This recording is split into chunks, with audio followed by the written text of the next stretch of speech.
cittadino, di una terra che vive dalla città di Acerra. Il mio saluto a questa aspettabile compagnia. Che c'è sta Policinella vostra? Stasera non è proprio serale. Forse se ragaune per fare Policinella dovrebbe stare di genio. Ma invece stasera devi cerchi l'acqua e sa quale idea che faccio una parte come. Le eccellenze campane culinarie, ovviamente, anche a Carnevale, anche subito dopo le feste in particolare. Non c'era mai stato un evento del genere? Sì, dopo il successo di Natale, dal Cilento a Napoli, e poi febbraio parliamo Carnevale. È la nostra tradizione in Campania. Abbiamo iniziato anche con Carnevale, raccontando il Carnevale campano.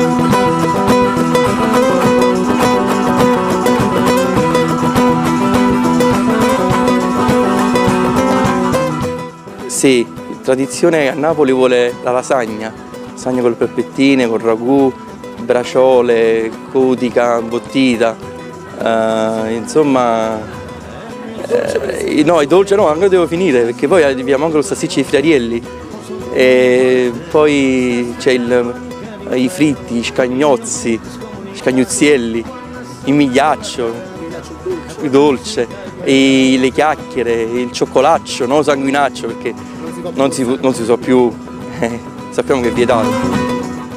Sono i fusilli alla cilentana col cacio ricotta di capra cilentano che è un presidio slow food e con le polpette di cacio ricotta. Signora, per esempio, un piatto, uno a caso, ma insomma quello che ha sicuramente una tradizione particolare, la pasta e patate. Qua è tradizione la pasta e patate. È tradizione, però sai, negli ultimi tempi chi ci mette una cremina di basilico, chi ci mette la provoletta affumicata.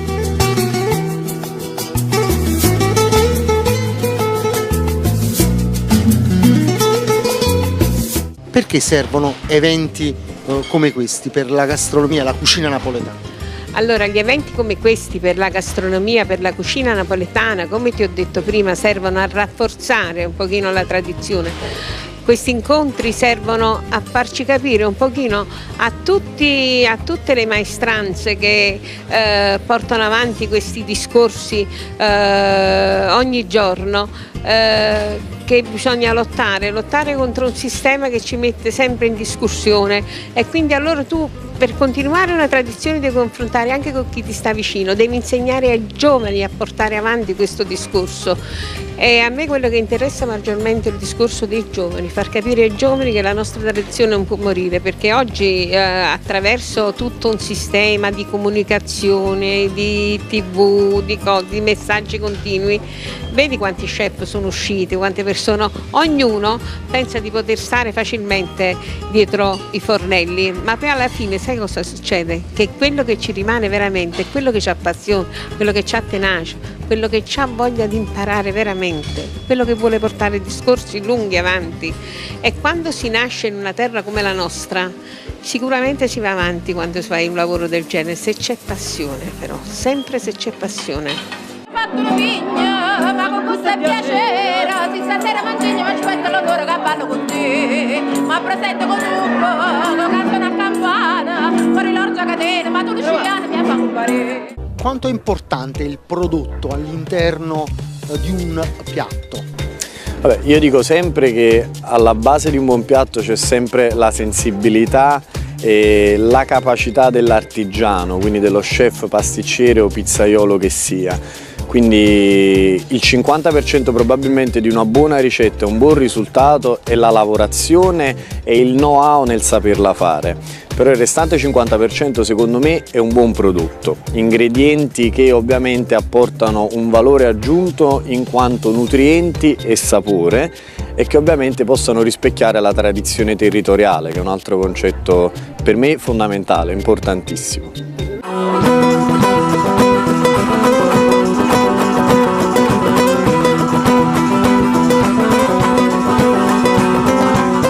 Parliamo di eccellenze in campo culinario, ovviamente per conservare e per preservare la tradizione campana sarebbe importante, anzi è importante, fondamentale avere a disposizione prodotti campani di eccellenza. Sì.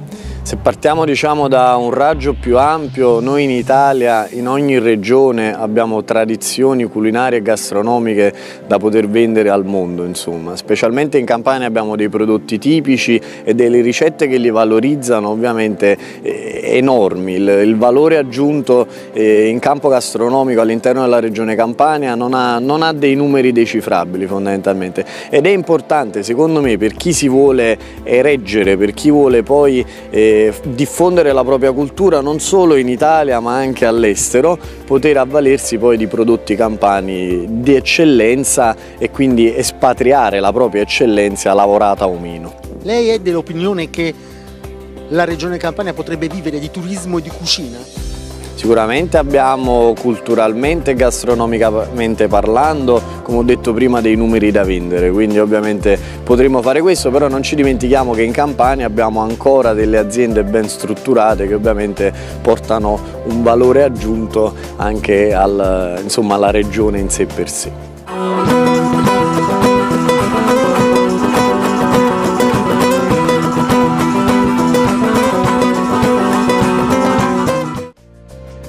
Quanto contano gli ingredienti in una pizza? Contano tanto perché l'ingrediente è la base di tutto. È come tu costruisci un palazzo e gli metti i fondamenti bene. E poi ci vuole l'esperienza del pizzolo, giustamente. La classica, la margherita, per esempio, andiamo ad esaminare gli ingredienti. Sì, una bella pomodoro di Santo Marzano, aggerola, fior di latte però, non mozzarella, parmigiano, olio extravergine e basilico fresco. Olio extravergine ovviamente campano. Sempre campano, sempre, prodotti tipici doc nostri. È questo che ci fa in qualche modo distinguere, diventiamo unici. Sì, è normale perché noi a Napoli abbiamo una virtù, ci mettiamo il cuore nel lavoro.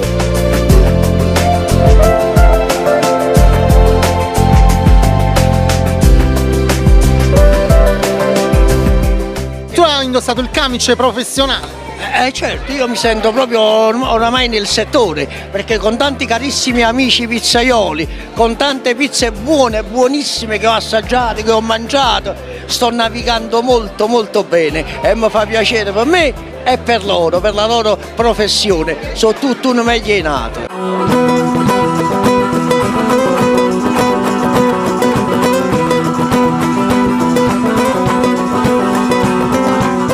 L'Italia, il nostro paese, quest'anno ospita un grande evento internazionale e insomma che viene contraddistinto proprio dal cibo.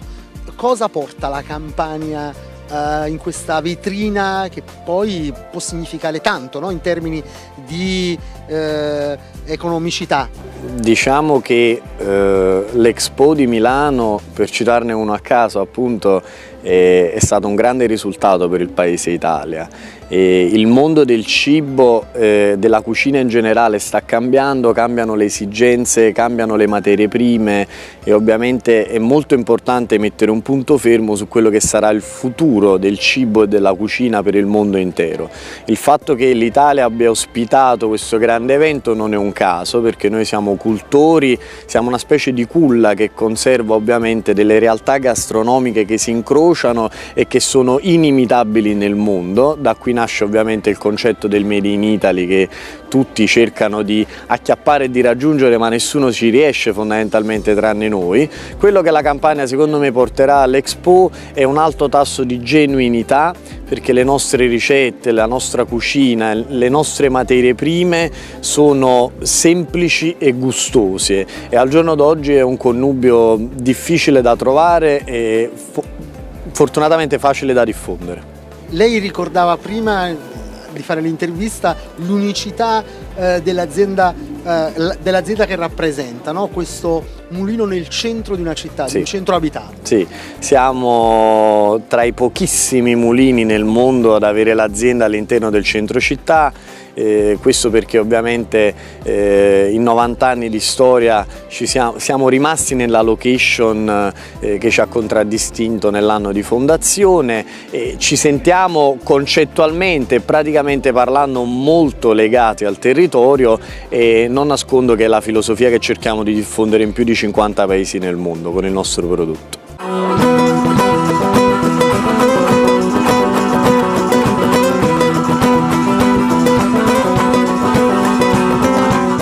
Quando parliamo di prodotti di eccellenza gastronomica bisogna avere ben presente una cosa, che il tutto parte dagli ingredienti. L'olio è uno degli ingredienti principi perché è dappertutto, è così?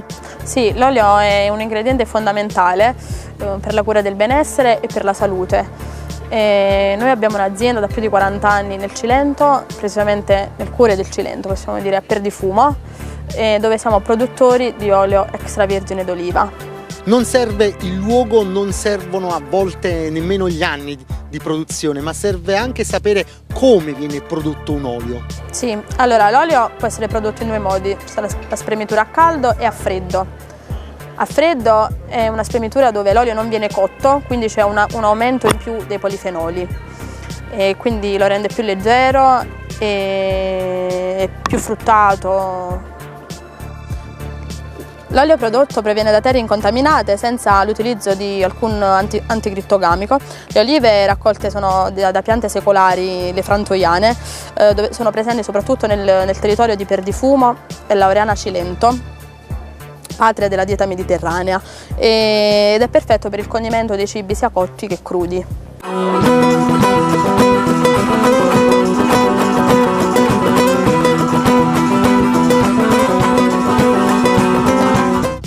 Associazione Pasticceri Napoletani, la tradizione a Carnevale per quanto riguarda la pasticceria. Cosa dice?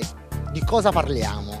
Allora, innanzitutto adesso qua abbiamo un piatto di queste santarose che è anche un tipico dolce che si fa a Carnevale. Poi a Carnevale insomma ci sono le castagnole, ci sono le chiacchiere, le zeppole che si fanno in questo periodo. E sono questi dolci tipici napoletani che ci fanno conoscere un poco quella è la nostra tradizione, che la tradizione non dobbiamo mai disperdere, la dobbiamo sempre portare avanti con il tempo. Ogni momento dell'anno c'ha un qualcosa che viene contraddistinto con la cucina a tavola. Allora noi a Napoli abbiamo una tradizione che rispetto a tutte le altre regioni abbiamo più dolci tipici, abbiamo più dolci che riusciamo a portare a tavola.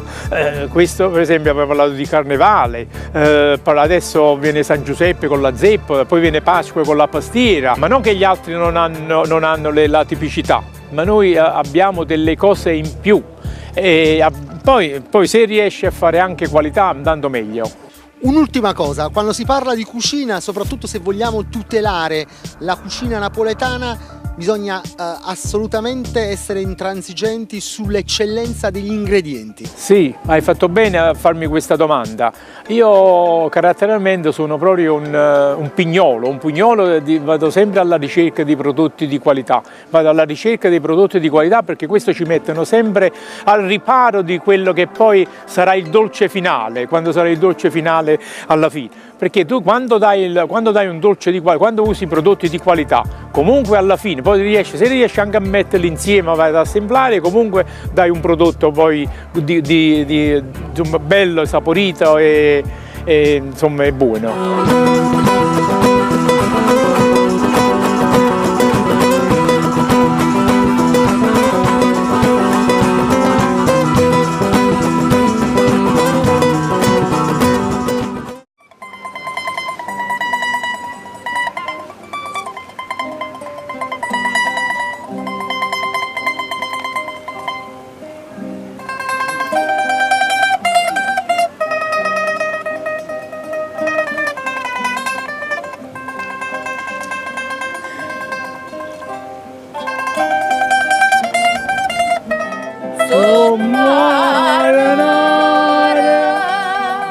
E ti carezza la palerezza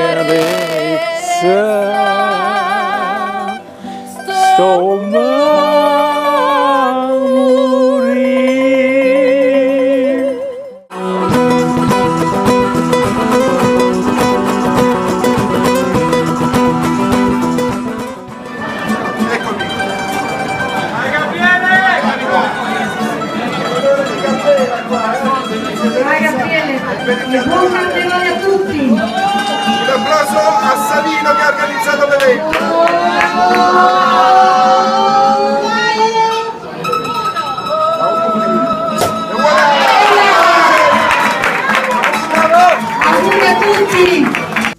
Quest'anno Carnevale tra l'altro viene quasi abbinato a San Valentino, no? Siamo vicinissimi come giornate, ma qual è il piatto tradizionale di Carnevale?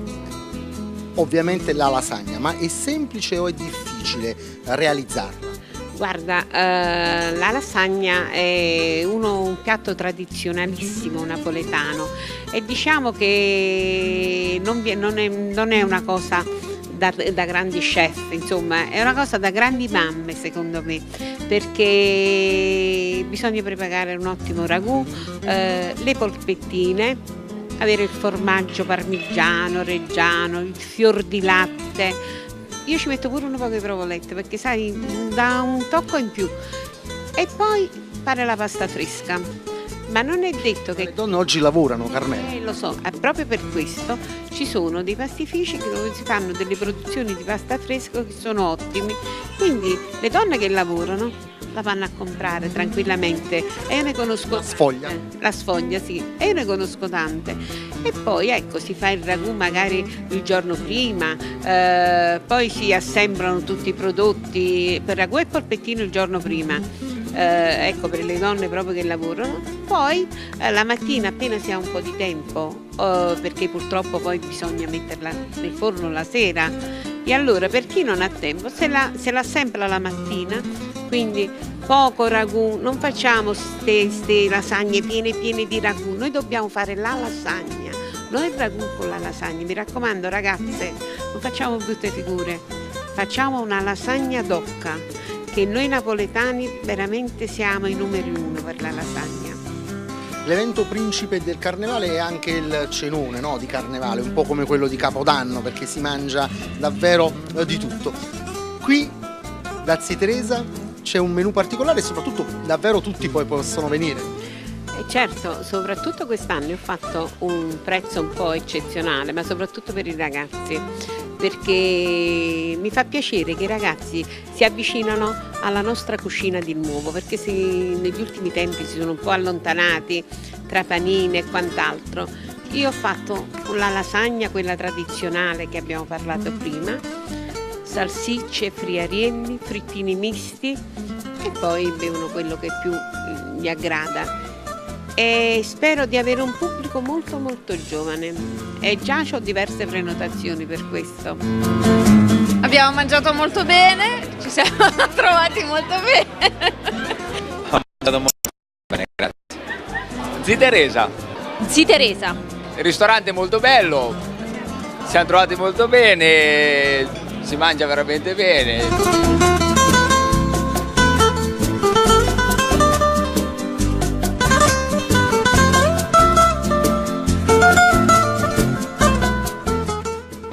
Siamo venuti per San Valentino, anzi c'è un'atmosfera molto particolare, non ce l'aspettavamo.